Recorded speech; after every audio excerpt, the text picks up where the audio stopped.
오늘 말씀의 제목을 한번 따라해 보시겠습니다. 너는 내 사랑하는 아들이라.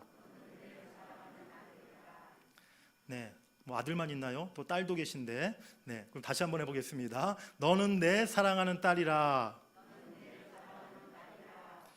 사복음서 중에 마태, 마가, 누가복음을 공관복음이라고 이렇게 부릅니다. 같은 것을 보고 같은 일을 보고 또 같은 관점에서 기록하였다 하여서 요한복음을 제외하고 이 세 복음서를 공관복음서라고 이렇게 부르는데요. 그런데 마태와 누가복음과는 달리 마가복음에는 1장, 2장에 예수님의 탄생에 대한 기록과 예수님의 어린 시절, 유년 시절에 대한 기록이 생략되어 있는 것을 보게 돼요. 마가복음은 다른 복음서에 비해서 가장 분량이 적은 복음서인데요. 그래서 예수님의 사역을 굉장히 좀 스피드하게 또 굉장히 중요한 사건만을 잘 요약해서 그렇게 기록해야 하는 특징을 가지고 있다는 것입니다. 예수님께서 이제 곧바로 공생의 사역을 시작하시는 장면을 이제 마가복음은 기록하고 있는데요. 예수님은 공생의 사역을 시작하기 전 먼저 세례 요한으로부터 오늘 요단강에서 세례를 받으십니다. 예수님보다 이 땅에 6개월 먼저 태어나서 일찍이 광야에서 외치는 자의 소리로 예수님의 오실 길을 준비하는 사명을 감당했던 세례 요한. 예수님은 그에게 찾아가서 바로 세례 요한에게 직접 세례를 받으셨던 것입니다. 우리 한번 따라해 보시겠습니다. 세례를 받으신 예수님. 우리 9절 말씀 같이 읽겠습니다. 시작. 그때에 예수께서 갈릴리 나사렛으로부터 와서 요단강에서 요한에게 세례를 받으시고, 예수께서 30살이 되셨을 때 나사렛 목수의 아들로서의 이제 평범한 삶을 마치시고 비로소 메시아 구원자로서의 모습을 드러내셨습니다. 그 첫 걸음이 세례 요한에게 회개의 세례를 받으신 일이었어요. 세례는 죄로부터 씻음받는다라는 그러한 뜻을 가지고 있습니다. 아담 이후에 모든 인간은 태어날 때부터 출생 때부터 죄인의 모습으로 살게 되었습니다. 모든 인간에게 첫 인간이 지었던 그 죄가 계승되어서 누구나 태어날 때부터 원죄를 가지고 우리는 태어나게 되어 있는 것이죠. 또 우리 모든 인간은 살아가면서 그 원죄뿐만이 아니라 수많은 많은 죄를 우리가 범하게 되어 있습니다. 그래서 모든 인간은 다 죄인이고 그 죄의 씻음을 받지 아니하면 하나님 나라 천국에 들어갈 수 없는 존재인 것이죠. 하지만 우리 예수님은 그렇지 않으셨습니다. 예수님은 하나님의 아들이요 또 마리아의 몸을 통해 나셨지만 성령으로 잉태되신 분이기 때문에 죄가 없으신 분이 바로 우리 예수님이셨는 줄 믿습니다. 그런 죄 없은 예수님께서 왜 죄사함을 받는 세례를 친히 받으셨을까요? 그것은 하나님의 구원 계획에 순종하시기 위한 예수님의 결단이었습니다. 예수님께서는 누구보다 세례를 받는다는 것의 의미를 잘 알고 계셨어요. 세례 요한이 세례를 행할 때 뭐라고 외쳤습니까? 회개하고 죄사함을 받게 하는 세례를 받으라 라고 그렇게 외쳤습니다. 세례는 곧 죄인들이 받는 성결 의식인데 하나님이신 예수님께서 이제 스스로 죄인의 모습이 되셔서 내가 세례를 받겠다 그렇게 희생의 결단을 내리신 것입니다. 예수님이 받으신 이 물세례는 죄 없으신 예수님께서 인류의 모든 죄를 대신하여 스스로 죄인처럼 되셔서 십자가에 죽으실 것임을 미리 예표했던 바로 그러한 의식이었음을 여러분들이 깨달으시기를 바랍니다. 요한복음 1장 29절에 세례 요한은 세례를 받으러 오신 예수님을 향해 이렇게 증거합니다. 보라, 세상 죄를 지고 가는 하나님의 어린 양이로다. 또 구약에서도 이사야 선지자를 통해 하나님은 이미 말씀하셨어요. 이사야 53장 6절 말씀 우리 같이 한번 읽겠습니다. 시작. 우리는 다 양 같아서 그릇 행하여 각기 제 길로 갔거늘 여호와께서는 우리 무리의 죄악을 그에게 담당시키셨도다. 아멘. 우리 모든 죄악을 바로 하나님께서는 예수님께 담당시키셨다라고 말씀합니다. 예수님은 당신이 죽게 될 십자가를 바라보시고 오늘 세례를 받으신 것입니다. 공생의 사역을 처음 시작하는 그 순간부터 예수님은 십자가 대속의 죽음을 바라보고 계셨다는 것이죠. 죄 없으신 예수님이, 하나님이신 거룩하신 예수님이 내 죄값을 치르고 내 죄를 사하시기 위해서 스스로 죄인의 모습이 되셨고 스스로 세례를 받으셨다는 그 사실을 우리가 오늘 깨달아야 될 줄 믿습니다. 그 한없는 주님의 은혜에 감사하고 하나님 앞에 영광 돌리시는 여러분들이 되시기를 간절히 바랍니다. 오늘은 우리 교회 세례 입교식이 있는 날입니다. 세례에 담긴 의미가 무엇입니까? 첫 번째로 세례는 예수 그리스도를 영접하는 예식입니다. 우리 한번 따라해 보시겠습니다. 세례는 예수 그리스도를 영접하는 예식이다. 세례는 구원의 표다라고 또 성경은 말씀하고 있어요. 우리 베드로전서 3장 21절 같이 읽겠습니다. 시작. 물은 예수 그리스도께서 부활하심으로 말미암아 이제 너희를 구원하는 편이 곧 세례라. 아멘. 예수 그리스도를 영접하는 표로, 구원의 표로 우리가 세례를 받게 된다라고 성경은 말씀하고 있는 것입니다. 그런데 여기서 세례가 구원의 표다라고 하는 말씀은요, 세례를 꼭 받아야 구원을 받을 수 있다라는 뜻은 아니라는 겁니다. 거꾸로 구원을 받을 만한 믿음이 있는 사람에게 세례가 베풀어져야 한다는 것을 의미한다는 것이죠. 무엇이 먼저입니까? 바로 구원이 먼저고 우리가 구원을 받을 만한 믿음을 갖는 것이 먼저고 그 후에 세례가 우리에게 베풀어진다는 사실을 여러분들이 기억하시기 바랍니다. 가톨릭에서는 세례를 받지 않으면 바로 구원받지 못한다, 천국에 가지 못한다라고 이야기합니다. 하지만 우리 개신교 기독교는 그렇게 이야기하지 않죠. 제가 목회하면서 한 그런 사례가 있었는데요. 제가 청년부 사역을 할 때 어느 한 자매가 있었어요. 굉장히 신실한 자매였는데 아버님이 예수 믿지 않아서 늘 아버님의 구원을 위해 기도했던 자매였습니다. 그런데 그 아버님이 갑자기 말기, 암이 그렇게 발견되신 거예요. 그래서 이제 병상생활을 하시던 중에 이 자매가 계속 아버지가 임종 전에 꼭 예수님 영접하게 해달라고 그렇게 기도하였었는데 사실 아버지가 마음이 그렇게 완강히 복음을 받아들이지 않고 예수 믿을 마음을 갖지를 않으셨다는 것이죠. 그런데 어느 날 아침 일찍 그 자매에게 저에게 그 자매로부터 전화가 왔습니다. 목사님, 저희 아버지가 이제 곧 돌아가실 것 같아요. 지금 병원에서 며칠 남지 않았다고 합니다. 그런데 어제 제가 우리 아빠한테 아빠, 하나님 나라 가시려면 꼭 예수님 믿어야 돼요. 예수님 영접하셔야 돼요. 이제라도 예수님 믿으시면 아빠 구원받고 천국 갈 수 있어요. 라고 딸이 이야기했을 때 아빠가 이제 마음을 열었다는 거예요. 그래서 아빠가 이야기를 그래, 내가 예수 믿겠다. 빨리 목사님 청해서 좀 병원에 오시도록 했으면 좋겠다. 그래서 내가 목사님께 기도받고 나도 천국 가고 싶다. 그렇게 아버지가 어제 이야기하셨다는 것이죠. 제가 그 전화를 받자마자 오전에 다른 스케줄을 다 취소하고 급히 병원으로 신방을 가게 되었습니다. 그리고 짧은 시간 누워 계시는 아버님에게 복음을 전했어요.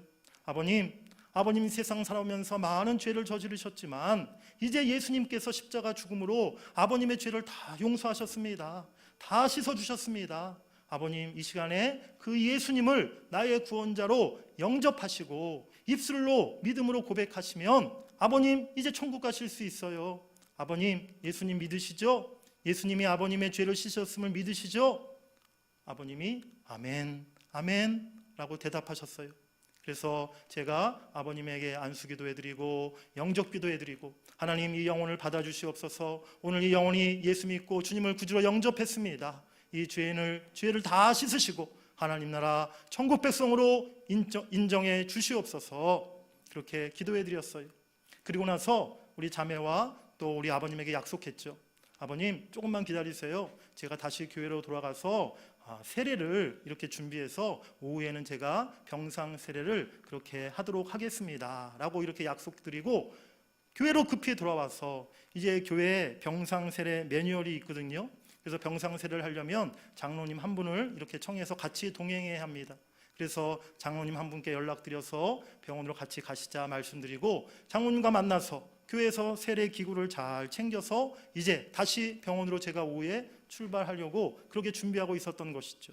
막 차에 올라타 출발하려고 하는데 그 자매에게 다시 전화가 왔습니다. 어떤 전화가 왔을까요? 목사님, 우리 아버지 조금 전에 천국 가셨어요. 하나님께서 우리 아버님 편안한 모습으로 그렇게 하나님께서 불러주셨어요. 그렇게 자매가 전화가 왔어요.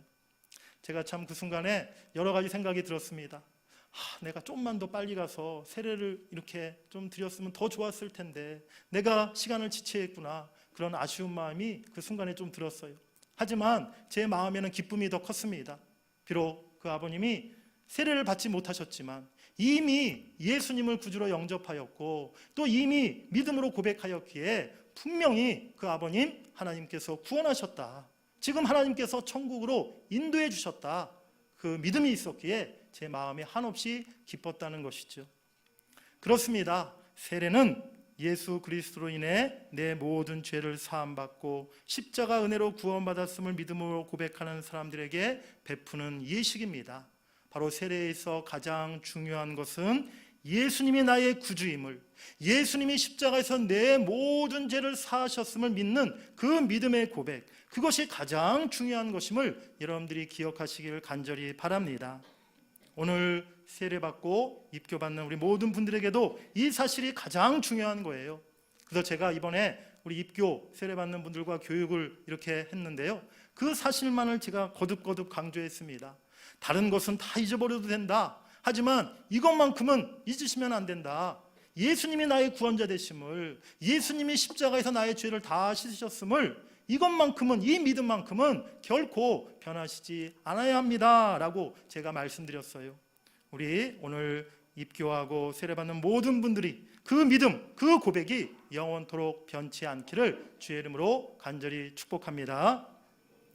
두 번째로 세례는 예수 그리스도와 연합함을 이루는 것입니다. 우리 따라해 보시겠습니다. 세례는 예수 그리스도와 연합함을 이루는 것이다. 먼저 세례는 주님의 죽으심과 연합하는 것입니다. 로마서 6장 3절 4절 말씀입니다. 시작. 무릇 그리스도 예수와 합하여 세례를 받은 우리는 그의 죽으심과 합하여 세례를 받은 줄을 알지 못하느냐. 그러므로 우리가 그의 죽으심과 합하여 세례를 받음으로 그와 함께 장사되었나니 이는 아버지의 영광으로 말미암아 그리스도를 죽은 자 가운데서 살리심과 같이 우리로 또한 새 생명 가운데서 행하게 하려 함이라. 아멘. 우리가 세례받음으로 그리스도의 죽으심에 연합되었다라는 이 말은요, 우리들 역시 십자가의 죄에 대하여 다 우리가 죽게 되었다는 그런 의미라는 것입니다. 즉 그리스도의 죽으심과 더불어서 우리 성도들은 죄의 종노릇하던 옛사람의 모습이 다 죽어지게 되었다는 것이죠. 세례하는 방식에는 물로 이렇게 머리에 뿌리는 그런 세례의 방식과 또 침례의 교단에서 행하는 물속에 푹 몸을 들어갔다 이렇게 잠겼다가 나오는 침례의 방식이 있습니다. 그런데 이 세례라는 말의 원래의 뜻은요, 담그다, 적시다, 씻는다 라는 그런 뜻을 가지고 있어서 바로 그렇게 머리에 물을 뿌리는 세례의 방식이나 또 물속에 몸을 푹 담그는 그러한 침례의 방식이 둘 다 성경적인 올바른 의미를 갖고 있는 세례의 방식이라는 사실이죠. 그렇기 때문에 세례는요, 어떤 방식으로 받느냐 그게 중요한 것이 아니라 세례에 담긴 의미를 올바로 깨닫는 것이 중요한 것입니다. 세례는 바로 물에 잠기거나 물을 적시고 뿌리는 행위를 통해서 죄에 대해 죽는 것, 죄가 사함받는 것을 의미하는 것입니다. 그리고 물에서 다시 나오고 물로 씻는 행위를 통해서 구원 후에 뒤따르는 깨끗하고 거룩한 삶을 뜻하고 있다는 것입니다. 세례받은 우리 모두는 옛사람이 죽고 죄에 대해 자유함을 얻은 새 사람이 된 줄 믿습니다. 또한 세례는 부활하신 주님과 연합하는 것입니다. 우리 로마서 6장 5절 말씀 같이 읽겠습니다. 시작. 만일 우리가 그의 죽으심과 같은 모양으로 연합한 자가 되었으면 또한 그의 부활과 같은 모양으로 연합한 자도 되리라. 아멘. 기독교에서 세례는 새로운 삶을 살겠다는 다짐입니다. 세례는 예수께서 부활하신 것처럼 우리도 새로운 생명을 얻어서 새로운 삶을 살게 되었다는 표징이라는 것입니다.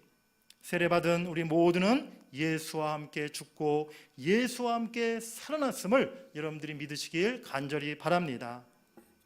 오늘 예수님의 이러한 헌신적인 결단, 하나님이신 예수님이 스스로 죄인의 모습이 되셔서 세례를 받으신 그 자리에 이제 삼위 하나님께서 함께 역사하셨습니다. 먼저 10절에 보면 하늘이 갈라졌으니, 마태와 누가는 이 장면을 하늘이 열렸다라고 표현하고 있어요.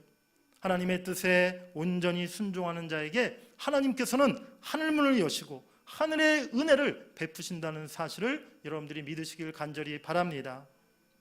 예수님께서 세례받으실 때 하늘로서 하나님의 말씀이 임하였으니, 우리 본문 11절 말씀 같이 읽겠습니다. 11절 시작. 하늘로부터 소리가 나기를 너는 내 사랑하는 아들이라 내가 너를 기뻐하노라 하시니라. 아멘.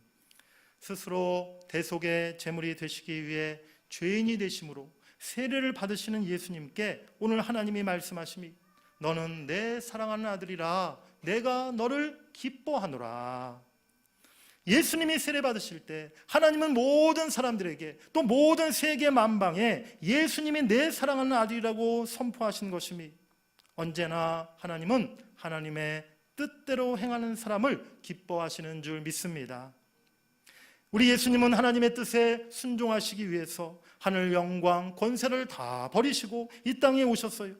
그리고 사람들로부터 멸시와 배척과 핍박을 당하시고 많은 고난을 받으셨으니, 우리 예수님은 마침내 하나님의 어린 양으로서 십자가에 못 박혀 돌아가셨으니, 하나님은 그렇게 구원의 계획을 이루기 위해 전적으로 순종하시는 그 예수님을 보시면서 내가 너를 사랑한다, 내가 너를 기뻐한다 라고 말씀하고 계시는 것입니다.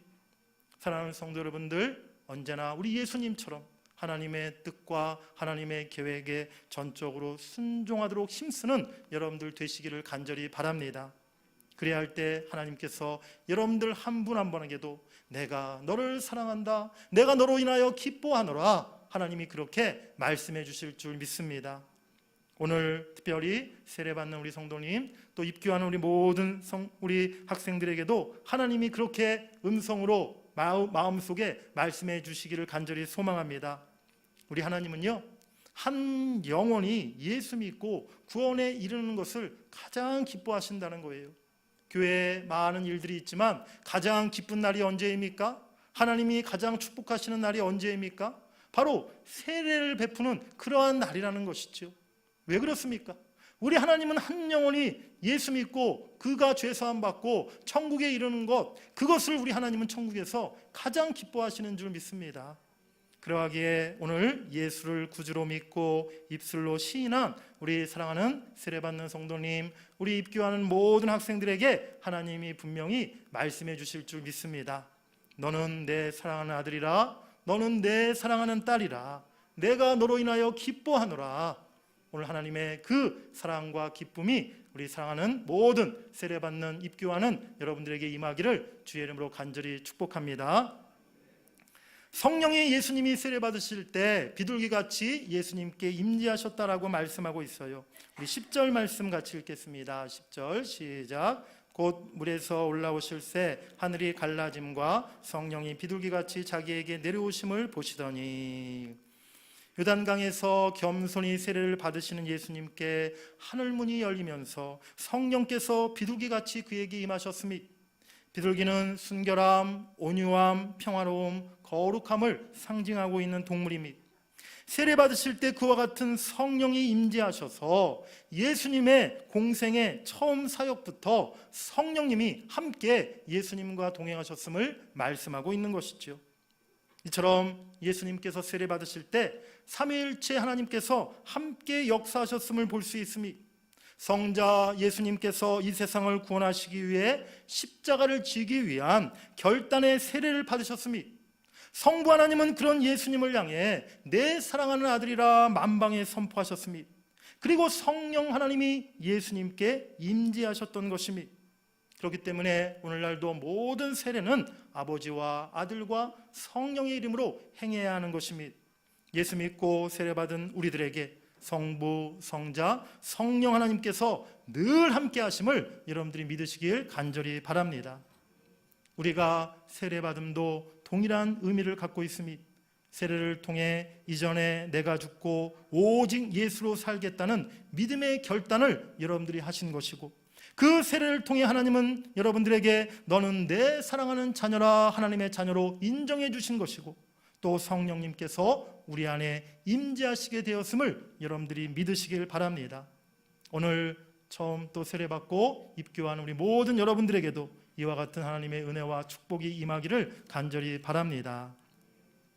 이렇게 거룩하고 은혜로운 세례의 일 이후에 그런데 갑작스런 반전이 오늘 성경 본문에 보면 나타나고 있어요. 우리 한번 세 번째 따라해 보시겠습니다. 광야에서 시험 받으신 예수님. 영화를 보다 보면 그런 장면들이 있지 않습니까? 막 웃고 평화스럽고 재미있는 그런 장면이 이어지다가 갑자기 화면이 바뀌면서 심각하고 긴장된 그런 장면으로, 그런 분위기로 장면이 확 반전되는 그러한 부분들이 있는 것을 보게 되는데요. 오늘 마가복음 본문도 마치 그와 같은 장면이 지금 우리에게 보여지고 있습니다. 좀 전까지만 해도 예수님께서 세례를 받으시면서 하나님의 음성이 들리고 성령이 임재하시고 그렇게 참 은혜가 충만한 세례를 받으셨는데, 곧바로 그 다음 장면은요, 예수님이 광야로 내몰리심을 당하시며 광야에서 고난받으시고 시험당하시는 장면이 기록되어 있다는 것이죠. 우리 인생도 이와 같지 않습니까? 우리가 참 좀 전까지만 해도 하나님의 은혜로, 하나님의 사랑으로 기쁨과 참 평안함을 누렸는데 갑자기 세상 사는 가운데 생각지 못했던 그러한 어려움과 고난과 시험이 찾아올 때가 있지 않습니까? 오늘 12절 말씀에 보면 성령이 곧 예수를 광야로 몰아내신지라 라고 말씀하고 있어요. 세례 받으신 이후에 복음을 전파하시기에 앞서서 예수님은 성령의 역사로 광야로 내쫓김을 받으셨던 것입니다. 여기서 몰아내다 이 말은 에크발로라는 헬라어 단어가 쓰였는데요, 밖으로라는 뜻을 가진 에크라와 던지다라는 뜻을 가진 발로가 합쳐진 그런 단어예요. 그야말로 사정없이 밖으로 던져내듯 밀어내듯 예수님을 오늘 성령님께서 광야로 그렇게 몰아붙이셨다는 것이죠. 그 광야에서 무슨 일이 일어났습니까? 광야는 들짐승이 우글거리고 사탄에게 시험을 받는 그런 장소였어요. 오늘 13절 말씀 우리 마지막으로 같이 한번 읽겠습니다. 시작. 40일을 계시면서 사탄에게 시험을 받으시며 들짐승과 함께 계시니 천사들이 수종들더라. 아멘. 40일 동안 예수님은 광야에서 들짐승들과 함께 하시며 아주 험악한 최악의 그 환경 속에서 연단을 받으셨습니다. 40일 동안 금식하심으로 매우 굶주리신 중에 사탄의 시험이 예수님을 유혹했다는 것이죠. 그런데 이 시험은 하나님에 의해 계획되고 성령에 의해서 친히 이끌려진 그런 시험이었습니다. 왜 하나님은 사랑하는 아들 예수님을 이런 광야의 시험의 장소로 내모셨을까요? 예수님을 이 땅에 보내신 하나님의 목적 중 하나가 원수 사단 마귀를 사로잡아서 예수님의 발 아래 복종시키고 마귀의 일을 멸하도록 하시는 것에 있었습니다. 그것을 위해 예수님이 직접 시험을 받게 하셨다는 것이죠. 첫째 인간인 아담은 사탄의 시험에 지고 말았습니다. 그래서 온 인류를 죄악과 사망의 고통 속에 빠지게 만들었어요. 하지만 예수님께서 사탄에게 직접 시험을 받고 그 시험을 이제 이겨냄으로써 사탄 마귀 권세를 물리치고 우리를 사탄의 권세에서 해방시켜 주실 것을 예수님이 나타내 보이신 줄 믿습니다.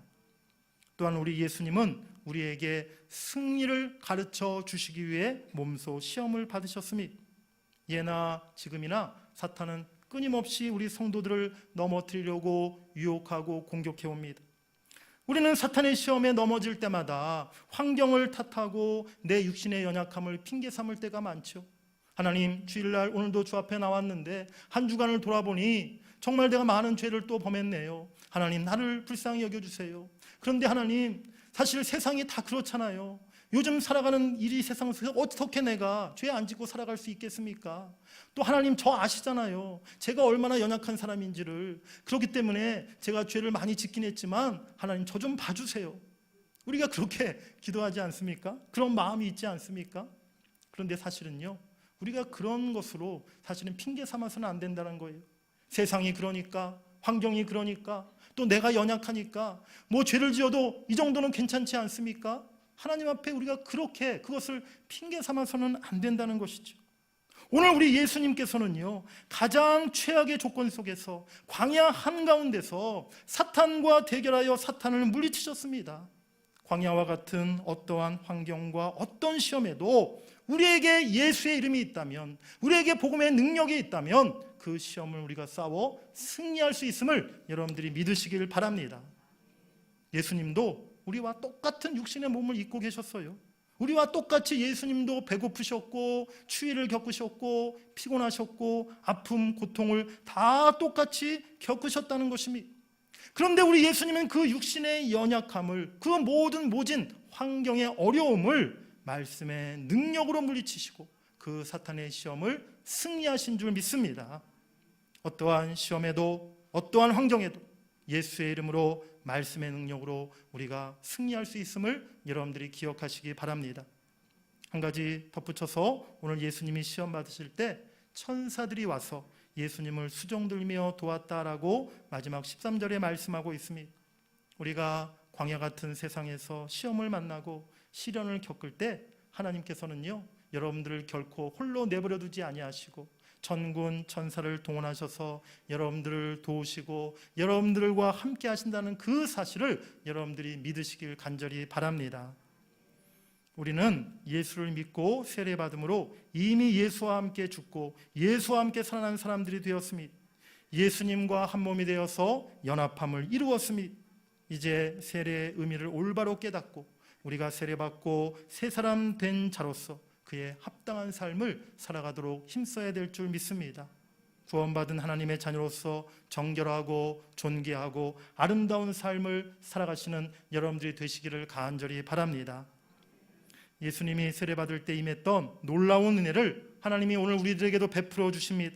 너는 내 사랑하는 아들이라 우리를 향해 말씀해 주시고 하늘문을 여시고 비둘기 같은 성령으로 우리에게 임하시고 우리를 충만하게 채우실 줄 믿습니다. 우리는 사단의 시험에 승리하는 그리스도인이 되어야 할 것이며 예수님의 이름으로 말씀의 권세와 능력으로 사탄 마귀는 쫓겨가고 우리를 시험에서 승리하게 하실 줄 믿습니다.